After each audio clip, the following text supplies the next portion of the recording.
शक्तीपीठ महामार्गावरून कोल्हापूर जिल्ह्यात संघर्षाची चिन्ह। शक्तीपीठ महामार्गाच्या समर्थनार्थ गडहिंग्लजमध्ये शेतकऱ्यांचा मोर्चा।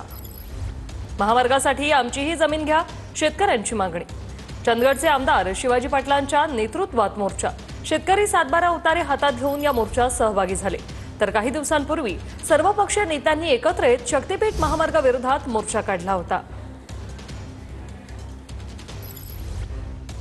शक्तीपीठ महामार्गाच्या समर्थनात आज गडहिंग्लजमध्ये मोर्चा निघतोय। आमदार शिवाजी पाटील यामध्ये सहभागी झालेले आहेत। काय सांगाल, एका बाजूला शक्तीपीठ महामार्गाला विरोध आहे, मात्र तुम्ही समर्थनात? शक्तीपीठ महामार्गाला विरोध असा लोकांनी जे हे केले, एकटे ते शेतकरीचे नेते म्हणून विरोधात ते दाखवतात, ते 10 कार्यकर्ते घेऊन दाखवतात। तर हा कुठे हा पीठ महामार्ग, हा भक्तीपीठ महामार्ग, जसं हा विकासाचा महामार्ग, हा विकासाचा महामार्ग आहे म्हणून याला कोणी विरोध म्हणून आपला विरोध करतात, त्याचं आम्ही गांभीर्याने कुठे घेत नाहीत। आम्ही सर्व शेतकऱ्याची मुलं आहोत।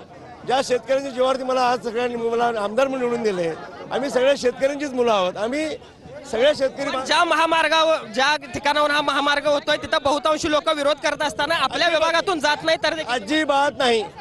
आणि त्या जे नेते म्हणणारे आहेत विरोधक, त्यांना कळलं पाहिजे होतं, अजून रूट ठरलेलं नाहीये, रूट व्हायचंय।